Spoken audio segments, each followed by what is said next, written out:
Welcome for another discussion with the writer Fred. I am Professor Frederick Williams here, and I am surrounded by beauty. But more than that, I'm surrounded by brains. I have to my left here Dr. LaTronda Darnell, who's a government relations consultant.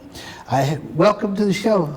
Thank you for having me. Yeah. To my right here, I have Dr. Sharon Michael Chadwell, who is a former higher education administrator. Wow, that's great. And they are here to discuss probably the hottest topic in the country, the Me Too movement. The Me Too movement. Bill O'Reilly, Fox News, fired last year for sexual abuse. Matt Lauer, NBC, fired a couple weeks ago for sexual abuse. Charlie Rose, CBS, fired. Congressman John Conyers served 27 terms, had to retire because of sexual abuse. Senator, we just found out today, Senator Al Franken has decided to resign because of sexual abuse. Bill Cosby, a lot of charges of sexual abuse. And Harvey Weinstein, millionaire producer in Hollywood, also had to step down. So what's happening is women are starting to speak out and come out and talk about what's happened over the years. And so that leads me right to my first question. And let me address this over here to you, LaTronda, okay? Why have women in this country been so reluctant in the past to come forward with these abuses? Why did it take them so long? I think we finally have permission. We have permission to speak out. I think in this culture, African American culture, we certainly have been told by the missionaries of the church, the pastors, the mothers, the aunts, you're to be seen and not heard. And I think that with that in mind, we grow up, we become professional women. We decide that we want to work in a big boys club. Mm-hmm. And we take those advice of previous mothers of the church and the women we look up to, and we walk into the boardroom, to the committee room, to the courtroom, to our profession, right. And we know that the first thing we must do is be seen, and then we're given the permission to speak. And I think that now we have been given the permission to speak. Okay. Let me turn over to you, Sharon. Same question. Why is it taking so long? Well, I think overall that women have had a fear of being taken seriously on their claims. Also, if you start looking at it from different perspectives, for single mothers, there may be a fear of being able to support her children if she comes forth and says something. Other things is that in the military, if a woman speaks out, what type of consequences will that have on her relationship with her peers, promotions, etc. So I think what we're seeing right now is, again, women feeling free to come out. But by the same token, from what I'm seeing, is that it's mostly white women who have been allowed to come out. Black women have always experienced some type, well, not all black women, but sexual harassment and abuse has been very part of our culture, going back to the plantation. Absolutely. So right now we're seeing a movement of, the question may be, why are white women allowed to speak up versus black women? Absolutely. And I'll piggyback that. Sure, go right ahead. I mean, when we saw Anita Hill come out, this was 25 years ago, I know. a young college student.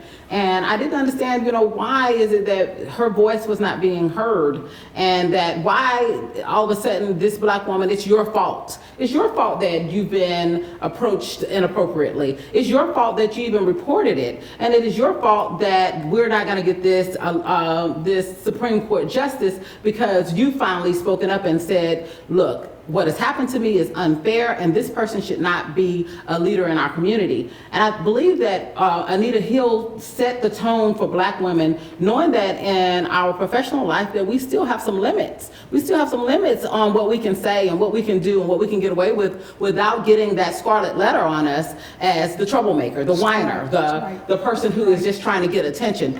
We've simply just been the woman who is the epitome of sexuality. Olivia Pope is is shown on TV as you can't get there unless you show something, unless you do something, unless you give something. And so until we take our power back, until we say a black woman is not to be used, abused, laid down, picked up, I think that until we can speak up and our voice is truly heard, we continue to scream in the background and not get the rights that we have as even black women. Well, don't you think Olivia Pope fed into that stereotype? Absolutely, and that's why I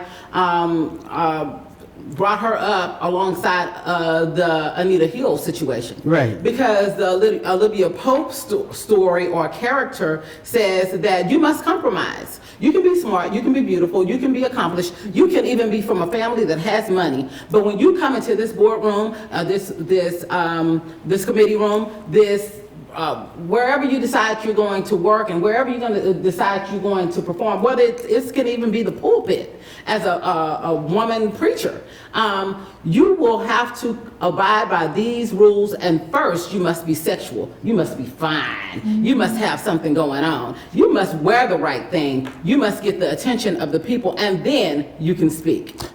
Go ahead. I'm sorry. What I found, I did some research, and what's interesting is that more women without education are speaking up versus those with education. And so I have to think of, well, why is this? And again, it kind of goes back to the statement. I believe that women, especially black women who've gone through bachelor's, master's, doctoral programs, they had to fight their way to get everything they got. And so they're going to pull back and not necessarily say anything because they don't want to lose any type of grounds that they have gained.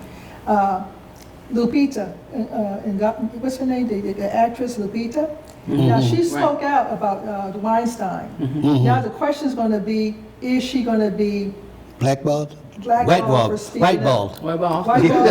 Whiteballed. Yeah. Is she going to? What is this going to do with her career now? Absolutely. Well, what do you think is going to happen?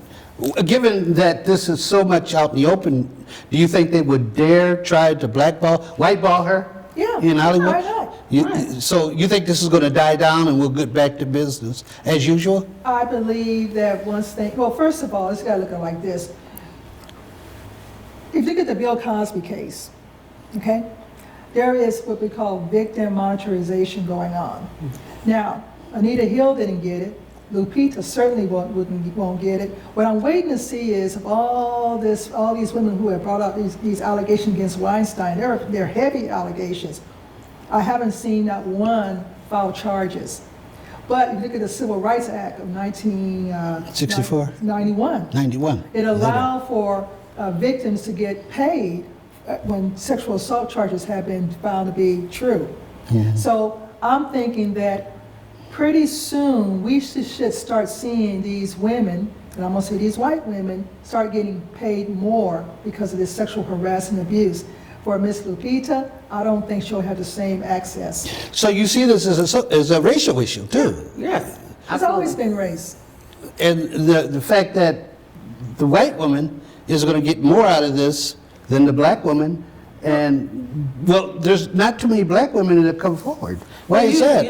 You start the conversation about the fundamental right not to be discriminated against as a woman, period. Okay. Period. Black, white, Latino, whatever.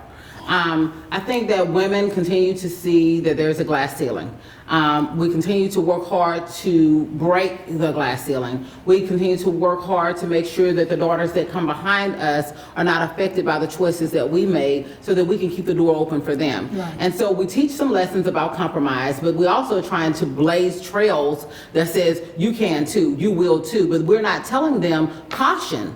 These are the pitfalls that may be ahead. You may run into a man that may expose himself to you. You may run into a man that may compromise you from your very first job. You could work at McDonald's and not make the schedule every month if you don't choose to compromise a man touching you inappropriately. So if we don't blaze the trails, but yet turn around and say, now there's a pitfall, and there's a hole, and there's a predator, then we don't do justice to our young women. So first we have to discuss discrimination amongst women. We have to talk about equal pay. We have to talk about class the right to be assigned to positions that we qualify for, and that men don't get to use that as a bargaining chip. And then once you use that as a bargaining chip, now we're talking about sexuality. We're talking about using power and opportunity. And that is what a predator is. A predator uses power and opportunity to get at you. And so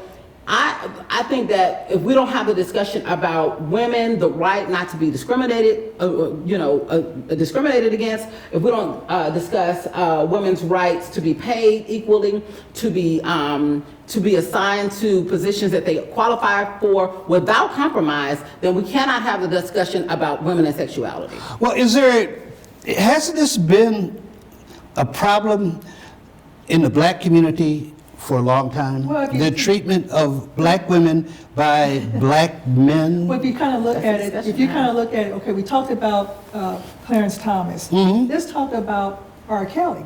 Okay. Now, if you look at the Me Too movement right now, as we know it right now, it's in the entertainment industry, right, politics, those industries where you have there's a higher ratio of white women in it.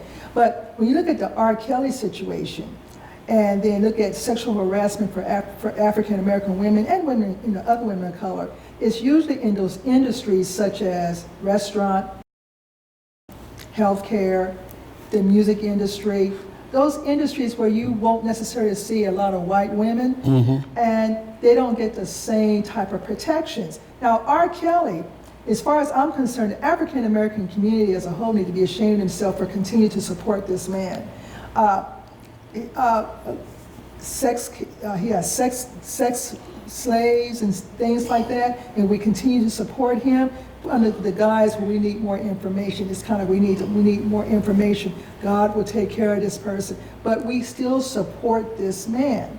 And so within the black community, we have to come to grips that sexual harassment and assault is a reality within our community. We've even seen cases where women have been assaulted by pastors. Absolutely. But the church says this is This is an anointed person. We cannot touch an anointed person. And I say, wrong is wrong. No, that's not anointing. We have some issues within the black community that we need to address and address hard, to where we understand we need to stand up for these women. I don't care whether the woman was a dancer on one of R. Kelly's videos. That's not an issue. The issue is what is happening to her because she is there. And we still have not addressed that, but we will play his music at our dances.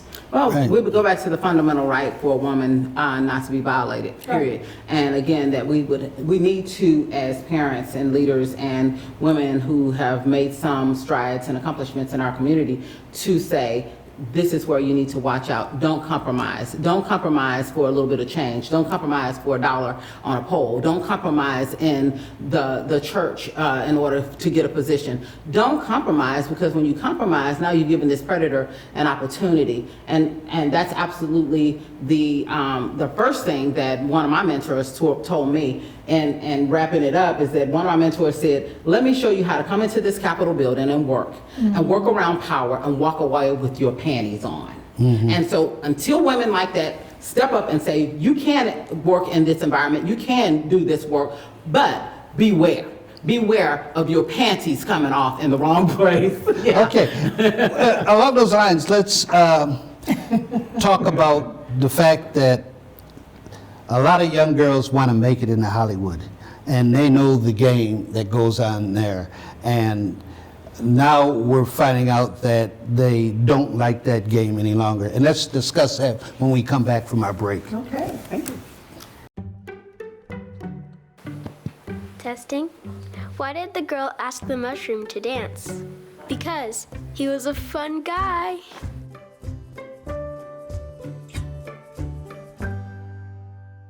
What if you could invest in the future of kids, like a stock? Not the kind of stock that's about making money, but a stock for social change. A whole new kind of investment called Better Futures. When you invest, it helps kids go to college. Believe in us? Invest in us. Watch us grow. My name is Sydney, and I'm your dividend.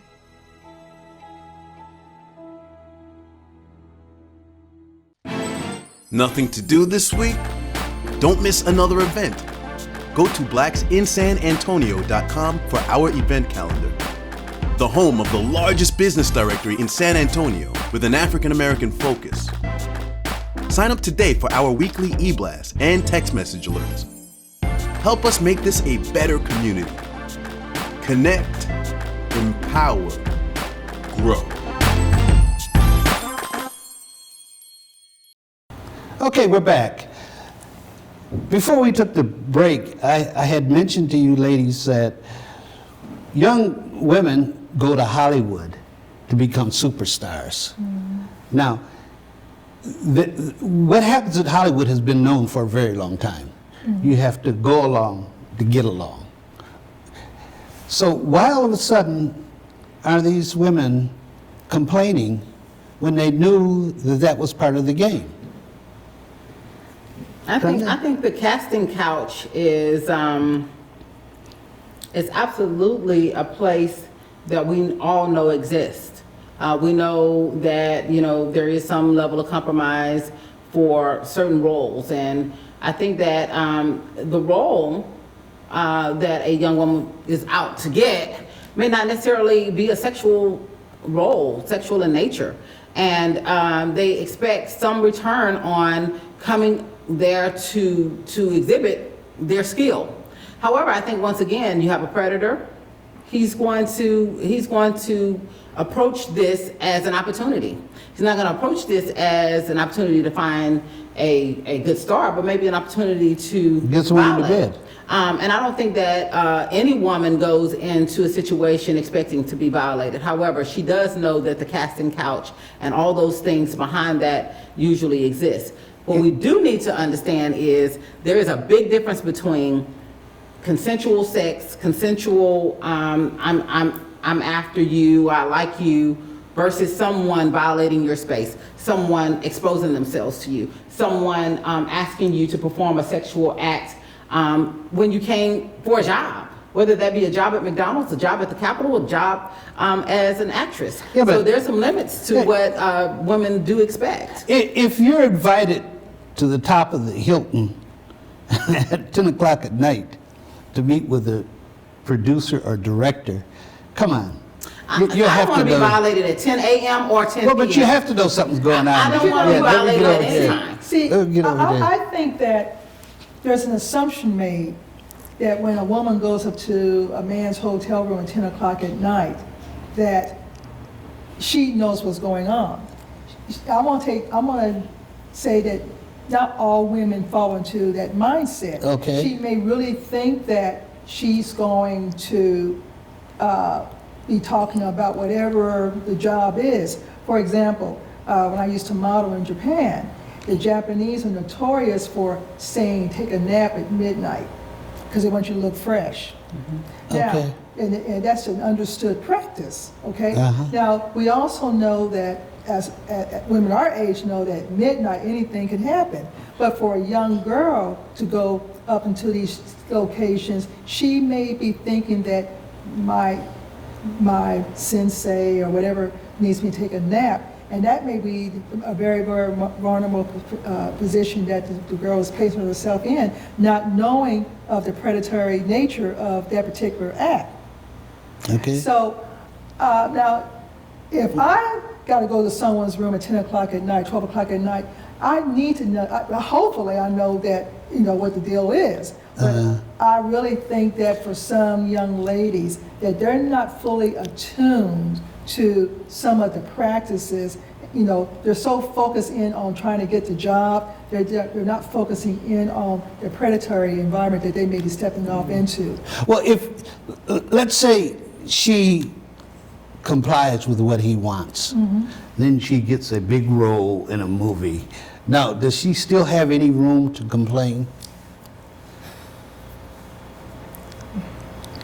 I don't think that there's a quid pro quo for a predator violating a woman. I think that you become powerless at the point that someone does something to you that you did not expect. That you did not. If I did not expect you to come out of the bathroom with a derobe or and I find myself in a powerless position, I may compromise out of fear. I may compromise out of sheer, oh my God, if I walk out of here, it's not whether or not I'll get the role, but whether or not I'll live, whether or not I'll survive this experience. So I think that when people say, well, they could have left or they could have made another choice, not everyone is strong enough to say, no, I won't put up with this. But that wasn't my, she complies and she gets the role. Okay, she complies out of fear or she complies out of Because she wants the role. compliance. Yeah, she wants the role. She wants the role. Yeah, she gets the well, role. That's a quid pro quo. No, you cannot complain about what you got.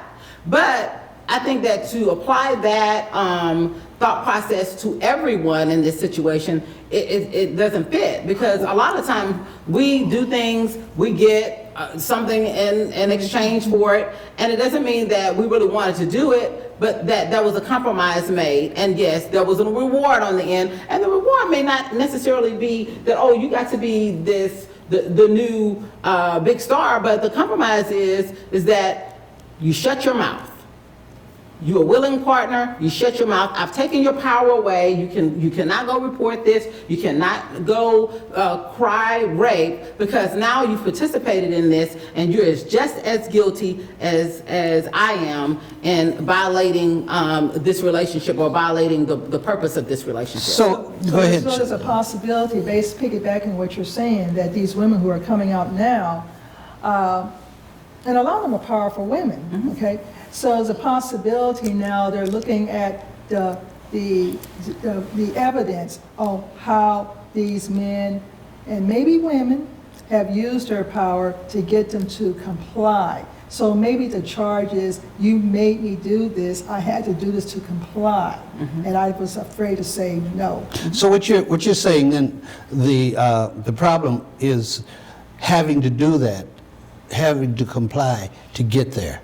And so that's what's wrong, right? I think there's It's a not compromise. based on her acting or her ability, it's based on her Willingness to sexual compromise. performance. Yeah. I don't think that it's based on I think her willingness to compromise over and over again. We start with one small compromise, and then the next thing we know, we're completely compromised. And then we find ourselves in a position that we really wanted to be in, but we necessarily did not want to go down that lane to get there. But you don't have to go down that lane. Who says we don't? Well, don't you have a choice? The choice is, at the time of the act, the choice is to do it or not to do it, and fear may have been a part of it the first time. Okay, And that if you're introducing a new component now, the fear.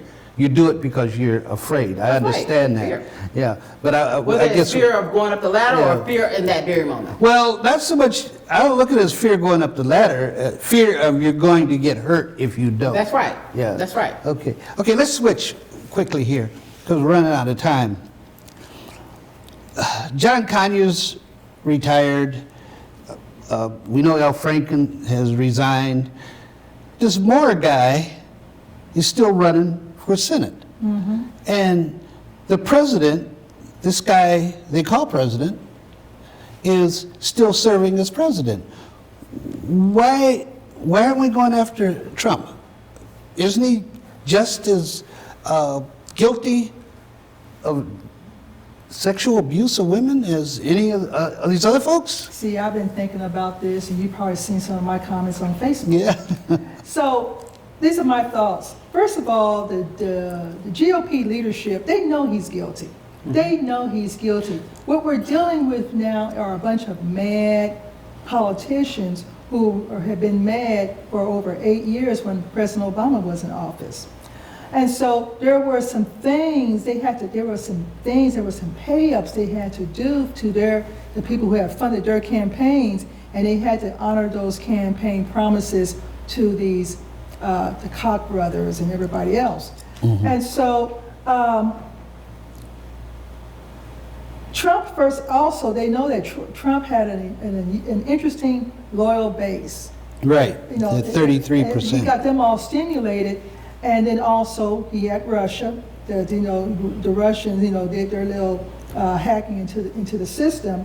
But basically, the GOP leadership, there is no doubt in my mind, they know that Trump is guilty, but they need him as a distraction or a deflection for them to do some of the dirt that we haven't seen them do now.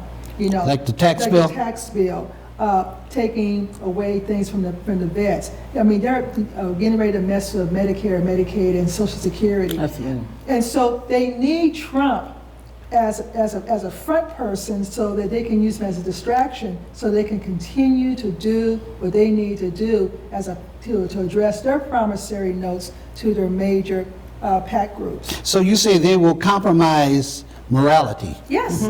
for Well, political expediency. Well, the Republicans have always been known as the family values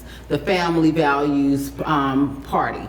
And so when we look at it and we want action against the head of the Republican Party, being the president at this time, we have to realize that people don't want to upset the political ideologies of their base, of their party. And so to admonish a leader for something that they're well aware that he did means that it's a domino effect. It upsets their ideology, and it also causes an opportunity for us to say, hey, well, what's going on over here? If, as she said, what's going on over here with the tax bill and all these things? Because really, he is a red herring. He is the person out there saying, hey, look at me and the foolish things that I'm doing. Focus over here while we strip every right from women, strip every opportunity for children who've come over here in this country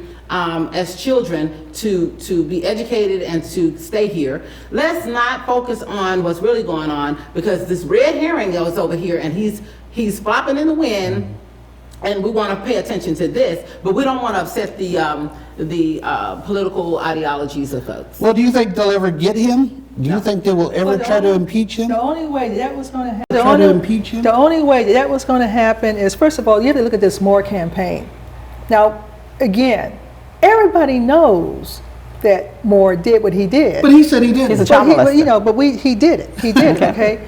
But the only reason why they're going to support him is because if Jones gets that position, then there's going to be a power shift up In the Senate. in the Senate. Exactly. And they still have some dirty deeds to do To the people. to the people. So they're going to go ahead and support Moore over Jones because they still got to do their deeds. Now these women, and I need to use this term, these women who continue to support Moore, I think they are victims of what I like to call the plantation Stepford wife syndrome.